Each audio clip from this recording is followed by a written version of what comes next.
Varicose veins బాధితులకు శుభవార్త. హైదరాబాద్ లో కన్సల్టేషన్ మరియు 3,500 రూపాయల colour Doppler test Avis hospitals లో ఉచితంగా పొందండి. నమస్తే రమ్మగారు. నమస్తే జయ. రమ్మగారు, మీకు కుటుంబ సభ్యులకి అందరికీ కూడా వినాయక చవితి శుభాకాంక్షలు అండి.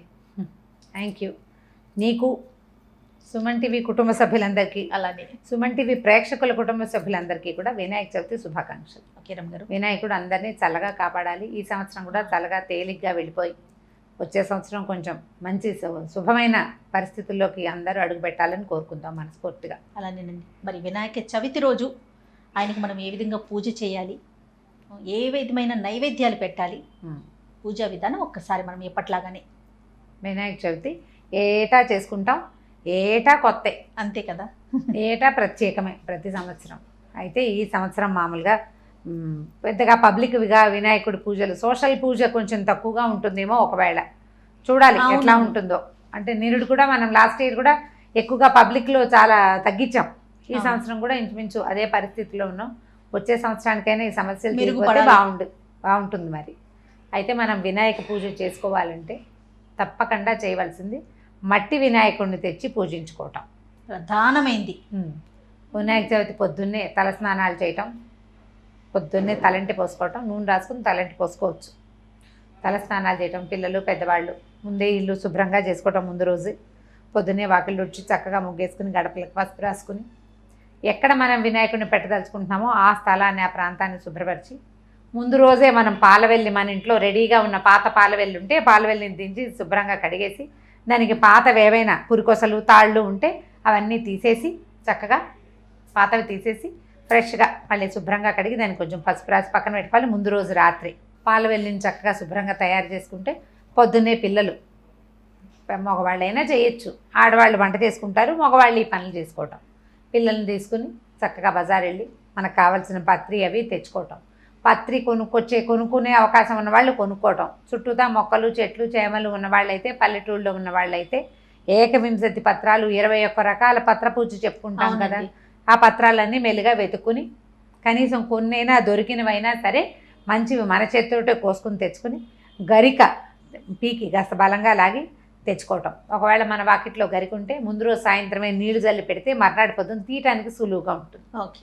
గరికను శుభ్రంగా 4 గరిక పోసలు తెచ్చుకోవటం, పూజ దగ్గర ఏర్పాటు చేయటం. పాలవెల్లికి 4 వైపులా పళ్ళు, కూరలు కదా అంటారు, కాయలు, మొక్కజొన్న కండెలు అలాంటివి కట్టి పాలవెల్లిని తయారు చేసుకోవటం. లేదా నిండుగా పువ్వులు కూడా కట్టుకోవచ్చు. పువ్వులు కట్టచ్చు, పళ్ళు కట్టచ్చు, కాయలు కట్టచ్చు. ఏమేమిటి, ఉమ్మెత్తకాయలు, సీతాఫలపు కాయలు అవి కట్టచ్చు, యాపిల్స్ అవి కట్టచ్చు. మేము అరటిపండు కూడా కడతాం.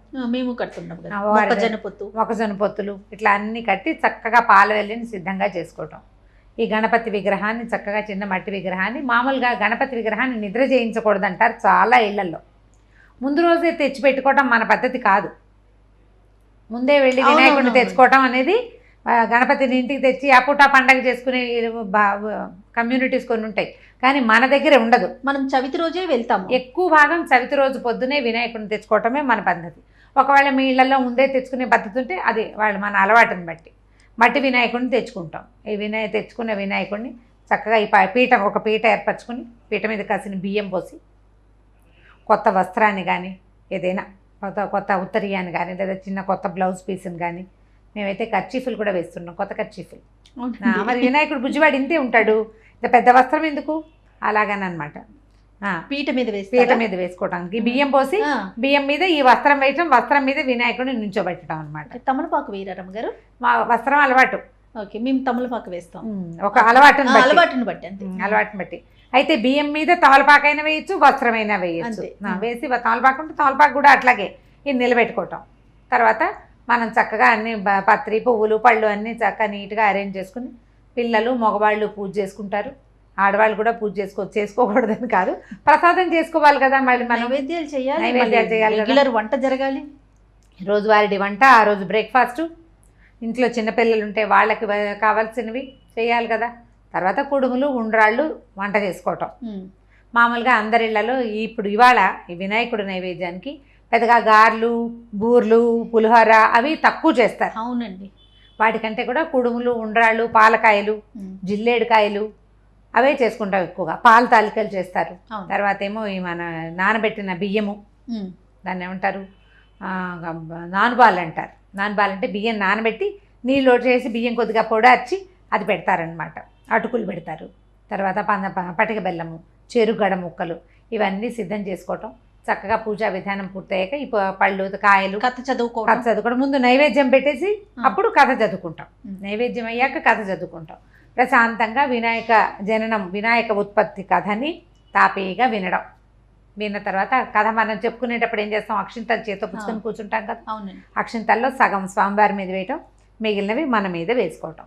కథ అక్షింతలు ఎవరైనా పిల్లలు సమయానికి ఇంట్లో లేకపోయినా, ఈ కథ వినకపోయినా అక్షింతలు కాసినట్టు పెడితే ఆ పూట సాయంకాలం లోపల ఆ అక్షింతలను నెత్తి మీద వేసుకుని స్వామికి దండం పెట్టుకుని ప్రసాదం కనుక తింటే రాత్రికి ఒకవేళ చంద్రుడిని చూసినా మనకి నీలాప నిందలు రావని నమ్మకం, మన అలవాటు. అట్లా చేసుకుంటాం. ప్రతి సంవత్సరము చేసేదే, అయినా కూడా పుస్తకం కావాలి. అవునండి. ఏటా చేసే వినాయక పూజ అయినా పుస్తకంతో చేసుకోవటం. ఎవరైనా బ్రాహ్మణ్ణి మనకి పురోహితుడిని పెట్టుకుని పూజ చేసుకునే విధానం అలవాటు ఉంటే చేసుకోవచ్చు, అవకాశం ఉంటే. పిల్లల పుస్తకాలు కూడా పెడతాం కదా. పిల్లల పుస్తకాలు, అదే పిల్లల పుస్తకాలు, మనం కూడా ఏమైనా చదువుకునే పుస్తకాలు పెట్టుకుని దాని మీద ఓంకారం కానీ, శ్రీకారం కానీ, స్వస్తిక్ కానీ, గణేశుని గుర్తు స్వస్తిక్ అంట, స్వస్తిక్ని కానీ వేసి పసుపు గంధంతో వేయటం, బొట్టు పెట్టడం. అప్పుడు ఒకరోజు ఆ పూట ఉంచి సాయంకాలం పుస్తకాలు తీసేసుకోవచ్చు. వినాయక చవితి నాడు కూడా కాసేపు అయినా చదువుకునే విధానం పిల్లలకి అలవాటు చేయాలి. కాసేపు చదువుకోవాలి. పండగ పూట ఖాళీగా కాలక్షేపం కాకుండా భోజనం చేశాకో భోజనానికి ముందో ఒక అరగంట సేపు చదువుకోండి. గుయ్యమంటాం అనమాట. అరగంట గుయ్యమంటమే, ఏదో ఒకటి చదువుకోవాలి. ఈ నియమంగా చదువుకుంటే విద్యాబుద్ధులు వస్తాయని మన పెద్దవాళ్ళ నమ్మకం. అట్లా చెప్పేవాళ్ళు ముందు నుంచి. స్కూల్లో కూడా చెప్పేవాళ్ళు. చక్కగా పిల్లలకి పద్యాలు పాటలు వస్తే ఓ బజ్జగణపయ్య నీ బంటు నేనయ్యా అని ఇలాంటి పద్యాలు బోల్డ్ ఉన్నాయి. పిల్లలతోటి పద్యాలు చెప్పించడం, వాళ్ళతో శ్లోకాలు చెప్పించడం, 3 గుంజీలు చేయించడము, నమస్కారం చేయించడము. వినాయకుడి జననము అది విశేషమైనది, విచిత్రమైనది. ఏటా చెప్పే కథ అయినా మళ్ళీ పిల్లలకి సాంగంగా చక్కగా. పూర్వం గజాననుసురుడు అని ఒక రాక్షసుడు ఉండేవాడు. ఆయన్ని శివుడిని ప్రార్థించి నా పొట్టలో నేను ఉండమని అడిగాడు. అప్పుడు శివుడు వెళ్ళి ఆయన పొట్టలో కూర్చున్నాడు. పార్వతీదేవి భర్త లేడని బెంగపెట్టుకుంటోందని విష్ణువు బ్రహ్మదేవుడు ఏం చేశారు, గంగిరెద్దుల మేళం ఆడిస్తూ గజాసురుడి ఊరికి వెళ్ళారు. అప్పుడు ఆ గజాసురుడు గంగిరెద్దుల మేళం చూసి చాలా బాగుందని మెచ్చుకుంటే, మీకు ఏం కావాలంటే నీ గర్భస్థంగా ఉన్నటువంటి పరమేశ్వరుని ఇచ్చేయమంటే ఆయన నేను ఇవ్వలేను, నాకు ఆ గర్భాన్ని చీల్చి తీసుకోమన్నాడు. అప్పుడు ఏం చేశారు, ఈయన నందీశ్వరుణ్ణి ప్రేరేపించి విష్ణుమూర్తి బ్రహ్మ ఇద్దరు కలిసి ఆ గజాసురుడి గర్భాన్ని చీల్చారు. చీలిస్తే శివుడు బయటకు వచ్చేసాడు. అదే సమయానికి పార్వతీదేవి భర్త వస్తాడని వెయిట్ చేస్తూ నా తలస్నానం చేయబోతూ ఈ తలస్నానానికి పెట్టుకున్నటువంటి నలుగు పిండితోటి ఒక బొమ్మను చేసి, ఒక మగపిల్లవాడి బొమ్మను చేసి ఆ బొమ్మకి ప్రాణం పోసి వాడిని వాకిట్లో కాపలా పెట్టింది. శివుడు లోపలికి వచ్చాడు. బాలుడే కదా రమ్మగారు? బాలుడే. పరమేశ్వరుడు లోపలికి రాబోయాడు. ఈ బాలుడు అడ్డం పడ్డాడు. దాంతో ఈయన ఏం చేశాడు, ఇంతకాలం తర్వాత భార్యను కలుసుకోవడానికి వెళ్తుంటే ఈ పిల్లాడెవరు, ఎక్కడి నుంచి వచ్చాడు అనేది ఆలోచించకుండా త్రిశూలంతో పిల్లవాడి మెడని ఖండించి ఆయన లోపలికి వెళ్ళిపోయాడు. లోపలికి వెళ్ళిన చాలాసేపటికి ఈ వాకిట్లో ఉన్న పిల్లాడి మాట వచ్చేసరికల్లా నేను ఇతన్ని మెడని ఉత్తరించానని చెప్పేసరికి పార్వతీదేవి దుఃఖించింది. అయ్యో నా బాలుడు నేను చేసుకున్నాను, నా కుమారుడు అని ఆవిడ దుఃఖిస్తే ఆమెను సంతోషపెట్టడం కోసం గజాసురుడికి ఆయన ఇచ్చాడు, నా చర్మాన్ని ధరించు, నా శిరస్సుని త్రిలోక పూజ్యం చేయమని అడిగేట గజాసురుడు.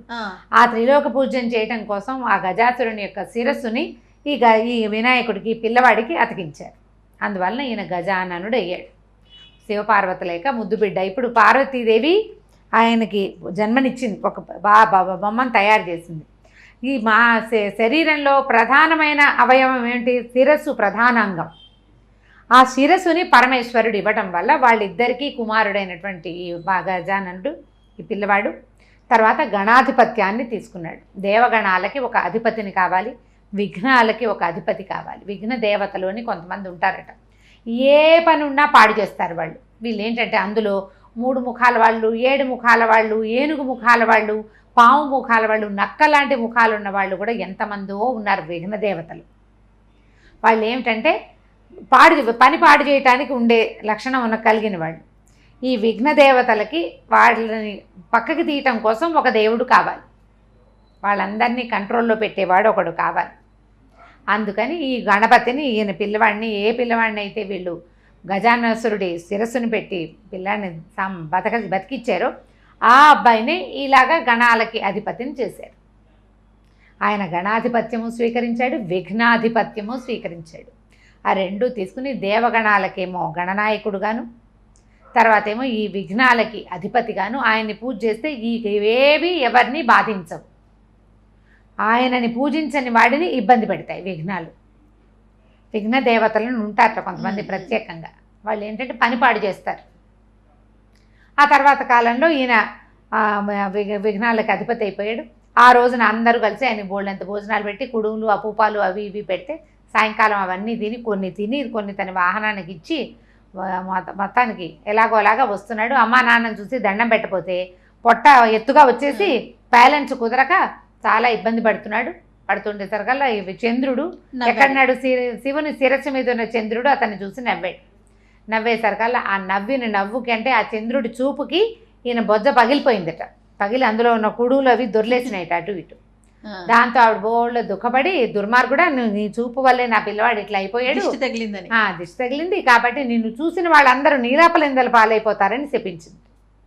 ఇంతలో బ్రహ్మదేవుడు విష్ణుమూర్తి అందరూ వచ్చి ఇలా పొట్ట చీలిపోయిన వినాయకుడిని మళ్ళీ పొట్టను సరిచేసి నిలబెట్టి, అబ్బా చంద్రుడు నిరంతరం చూడబడేవాడు, ఆయన చూడకుండా ఎట్లా ఉంటారు మానవులు, పాపం నువ్వు నేను చూడకుండా ఉండగలం, దేవతలు చూడకుండా ఉండగలుగుతారు, మానవుల వశం కాదు. ఎందుకంటే మానవుల రాత్రికి అధినాయకుడు చంద్రుడు, పాపం వాళ్ళ వల్ల ఎట్లా అవుతుందమ్మా అంటే అప్పుడు ఈ గణపతిని ఎవరైతే పూజిస్తారో ఇది ఒక్కరోజు పెట్టి సంవత్సరంలో ఒకరోజు, ఏ రోజునైతే వినాయకుడి బొజ్జ భగ్నం చేశాడో చంద్రుడు ఆ రోజున చంద్రుడిని చూడకూడదు అని నియమం ఏర్పరిచింది ఆవిడ. అయితే ఎవరైతే గణపతిని పూజిస్తారో వాళ్ళు చూసినా వాళ్ళకేమవ్వదు. ఆ మాట ఆవిడ చెప్పరా, ఆ రోజును చూడొద్దు అని చెప్పింది. తర్వాత కాలంలో తన మీద వచ్చిన నీలాపనిందని బాపుకున్నాడు కృష్ణ పరమాత్మ. ఆయన దీన్ని మార్చాడు, ఆ శాపాన్ని, పార్వతీదేవి శాపాన్ని ఎట్లా మార్చాడంటే ఆ రోజు వినాయక చతుర్థి నేను వాళ్ళ పగలు చూడకుండా ఉన్నాడు, ఊరంతా చాటిచ్చాడు. పార్వతీదేవి శాపం ఉంది కాబట్టి ఎవరు చంద్రుడిని చూడకూడదు, పెందరాళే భోజనాలు చేసి పడుకోండి అన్నాడు. ఈయన ఏం చేశాడు, గోష్ఠానికి వెళ్ళి పాలు పితికాడు, పాలు తీయటానికి పాలల్లో చంద్రబింబాన్ని చూసేశాడు. అందుకని ఆయన ఏం చేశాడు, దానివల్ల ఆయనకి సత్రాజిత్తు శమంతకమణిని అపహరించిన ఇది ఆయన నీలాపనింద ఆయన మీద పడింది. ఆ తర్వాత అందరు అడిగారు, అయ్యా నువ్వు సమర్థుడివి, భగవంతుడివి, సాక్షాత్ భగవంతుడివి, నువ్వు ఇట్లా నీ మీద వచ్చిన సమస్యను తీర్చుకున్నావు, మాబోటి వాళ్ళ వల్ల ఏమవుతుంది అంటే అప్పుడు ఎవరైతే విఘ్నేశ్వర పూజ చేస్తారో ఆ కథ విని అక్షింతలు తల మీద చల్లుకున్న వాడికి పార్వతీదేవి శాపం ఫలించదు అని ఆయన ఆ శాపాన్ని కొంచెం టర్నింగ్ చేశాడనమాట. మానవుల కోసం ఆయన మానవుడిగా పుట్టడం వల్ల మనకు మేలు జరిగిందనమాట. అట్లా ఈ కథను విని తల మీద అక్షింతలు ధరిస్తే విఘ్నాలు తొలుగుతాయని, ఆ రోజు రాత్రి చంద్రుడిని చూసినా కూడా మనకి ఏ ఇబ్బంది ఉండదు అని చెప్తారు. మనం ఏటా చెప్పుకునే కథే. అవునండి. కానీ ఒకసారి ఆ కథ చెప్పుకుంటే కొంచెం సంతోషంగా ఉంటుంది, మనకి బాగుంది అనిపిస్తుంది. పూజ చేసుకోవాలి, కథ వినాలి. ఇది కథ వినటం చాలా ప్రత్యేకం. వినాయక చవితి పూజలో 9 రోజులు చేసుకుంటారు. కొంతమంది 5వ రోజునే వినాయకుడిని నిమజ్జనం చేసేస్తారు.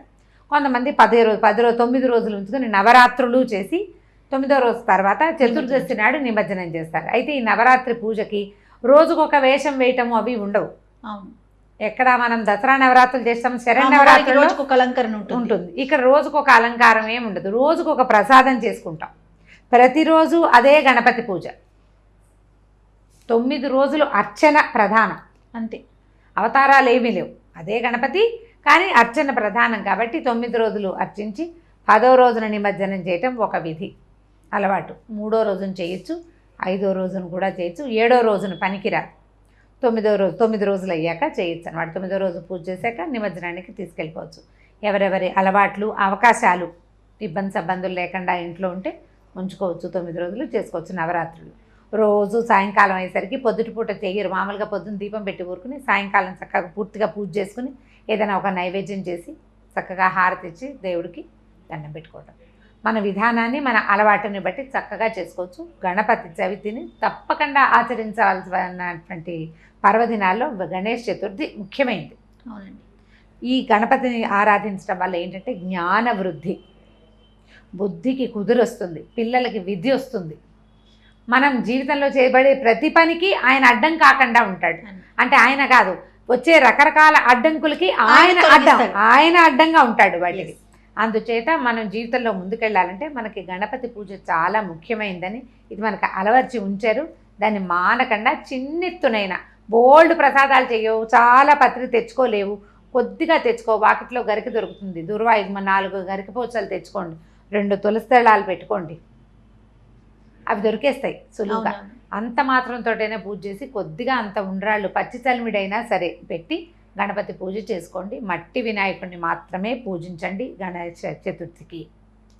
తప్పకుండా ఇదే మన స్లోగన్, ఓన్లీ మట్టి వినాయకుడు. ఈ మట్టి వినాయకుడిని పార్వతీదేవి కూడా పూజించిందని చెప్పబడే కథలు కూడా ఉన్నాయి. పార్థివ గణపతి అంటాడు. పార్థివ గణపతి అంటే మట్టి గణపతి. పార్వతీదేవి కూడా పార్థివ గణపతినే పూజించారు. కాబట్టి తప్పకుండా ఈ అంటే వినాయకుడు భూ సంబంధమైన వాడు. ఆయన యొక్క పద్ధతే భూ సంబంధమైంది. అంచేత మట్టి వినాయకుడిని పూజిస్తే ఫలితం ఎక్కువ ఉంటుంది. రంగులు రంగులుగా ఉంటే బాగుంటుంది, ఎందుకు బాగుంటుంది, ఫోటో తీసుకోవడానికి బాగానే ఉంటుంది. అది ఏ మట్టిలోనూ కలవని పదార్థంతో చేసిన వాటిని కాకుండా మళ్ళీ మట్టిలోనే కలిసేటట్టుగా ఉండేదాన్ని పూజ చేసుకుంటేనే ఫలితం మంచిది. తప్పకుండా రమ్మగారు. మరొక్కసారి వినాయక చవితి శుభాకాంక్షలు అండి. థ్యాంక్ యూ జయ. నమస్తే.